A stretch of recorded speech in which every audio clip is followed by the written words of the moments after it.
Allez, on termine avec des sujets de sécurité avec Hervé Lejoint, advisor, qui est en plateau aujourd'hui. Bonjour Hervé. Bonjour Lucie. Ravi. Donc, en matière de privacy, on commence à avoir des premiers retours sur l'utilisation de la vidéosurveillance pendant les Jeux 2024 qui se sont passés à Paris. Retour mitigé, mais on peut peut-être d'abord commencer par redonner le contexte. Oui, le contexte, c'était effectivement pour sécuriser effectivement ces Jeux Olympiques à Paris. Il y avait un gros enjeu de sécurité. Le gouvernement a autorisé en fait l'usage et l'ajout, on va dire, d'algorithmes d'intelligence artificielle sur le réseau de caméras de vidéosurveillance de Paris. Alors, tout en mentionnant par ailleurs que ce n'était pas de la reconnaissance faciale, qu'il n'y avait pas de reconnaissance faciale dedans, mais néanmoins, ça avait suscité déjà à l'époque un certain nombre de remarques en disant oui, mais là, il peut y avoir des atteintes à la vie privée et tout, mais néanmoins, ça c'est fait. Et puis, ils avaient dit initialement que ce serait provisoire, temporaire, jusqu'au moment où le gouvernement, en septembre, je crois, a dit non mais finalement, on va prolonger l'expérience jusqu'en mars 2025 et puis voir la généraliser en attendant les résultats d'un certain comité d'évaluation de cette expérience. C'était d'ailleurs les inquiétudes, c'est que finalement, on fait une expérimentation, mais que ça se prolonge.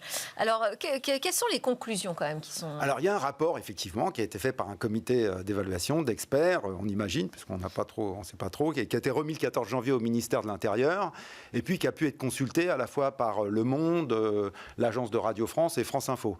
Et alors, là, je vais citer quand même, parce que c'est assez intéressant, je vais citer vraiment ce qu'ils ont dit dans ce rapport, qui fait une centaine de pages à peu près, que le recours au traitement algorithmique mis en place dans le cadre de l'expérimentation s'est traduit par des performances techniques inégales, très variables, en fonction des opérateurs, des cas d'usage, des contextes d'utilisation, ainsi que des caractéristiques techniques et du positionnement des caméras. Alors effectivement, ça veut dire que ça ne s'est pas très bien passé. Et alors effectivement, quand on regarde les contextes d'utilisation, on se rend compte que par exemple, dès qu'il faisait un peu sombre, ça marchait beaucoup moins bien.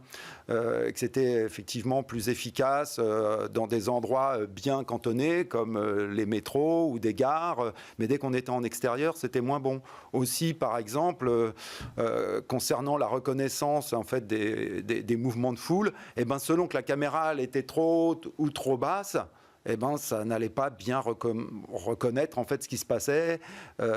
Idem pour les mouvements de foule, quand il y avait des croisements de mouvements de foule, ça allait détecter des choses qui n'étaient pas du tout suspectes, mais qui étaient des mouvements faux positifs. Exactement, oui. Énormément de faux positifs. Et alors quant aux objets, c'est là où ça a été un peu plus loin.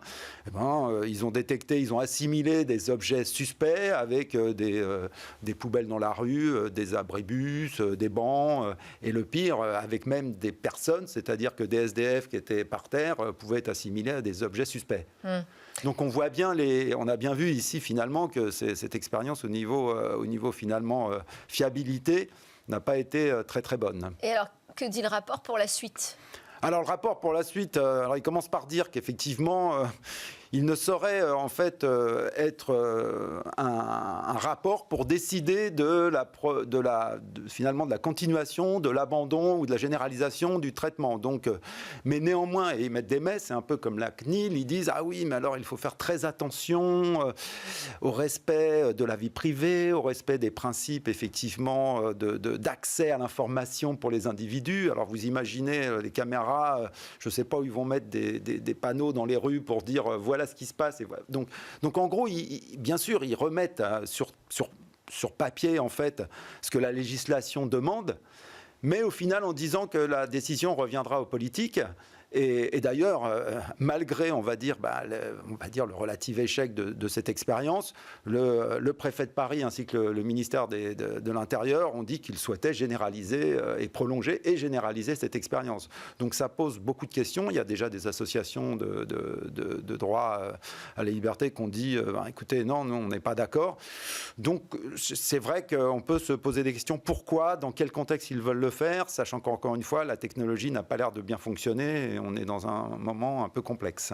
Ouais, sujet toujours aussi sensible. Merci beaucoup Hervé Lejoint de l'avoir abordé avec nous dans Smart Tech. Merci à vous de nous suivre.